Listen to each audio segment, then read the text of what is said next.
तो भैया जी, हम अपनी एनडी की एसएसबी देने आ जाते हैं भोपाल। 1 जुलाई को हम यहाँ पहुँच जाते हैं और मौसम को अपने फेवर में पाते हैं। मैं लाल घाटी में स्थित जैन धर्मशाला में लेता हूँ आश्रय और 2 जुलाई के 5:30 आवर्स पर थी हमारी रिपोर्टिंग।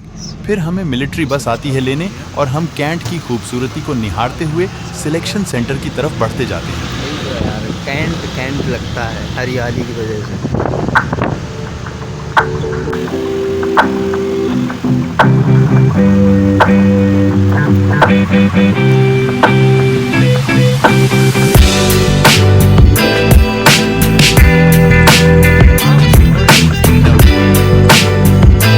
स्क्रीनिंग के पहले टेस्ट में 2 पेपर होते हैं रीजनिंग के। उसके बाद एक बड़ी से पर्दे पर बहुत ही धुंधली पिक्चर दिखाई जाती है। जो मुझे दिखाई जाती है उसमें 3 लोग कुछ मशीनरी के पास खड़े होते हैं। धुंधलेपन की वजह से किस चीज के यंत्र हैं वो ये समझ पाना मुश्किल था। मैं अपनी स्टोरी बनाता हूं एक स्टार्टअप थीम पर। उसके बाद हर इंडिविजुअल को अपनी अपनी स्टोरी 1 मिनट में नैरेट करनी होती है। जैसे ही आखिरी बंदा अपनी कहानी नैरेट करता है वैसे ही ग्रुप डिस्कशन शुरू हो जाता है। इसका उद्देश्य हम सारे ग्रुप को एक कॉमन स्टोरी पर आना होता है और इस सब प्रोसेस के दौरान हमें 3 एसेसर्स देख रहे होते हैं। You wanna say something?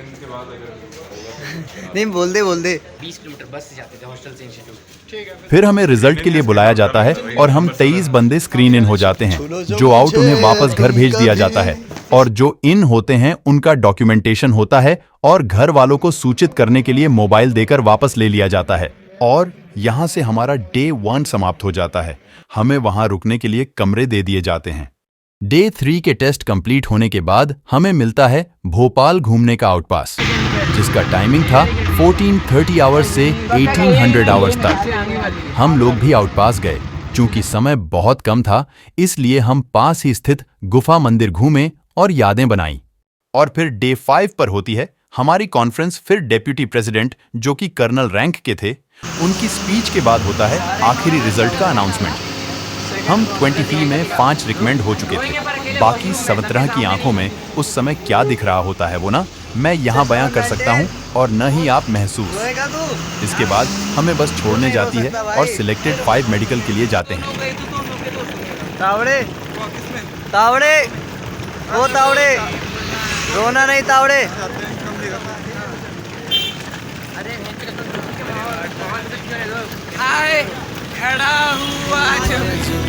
हम भाई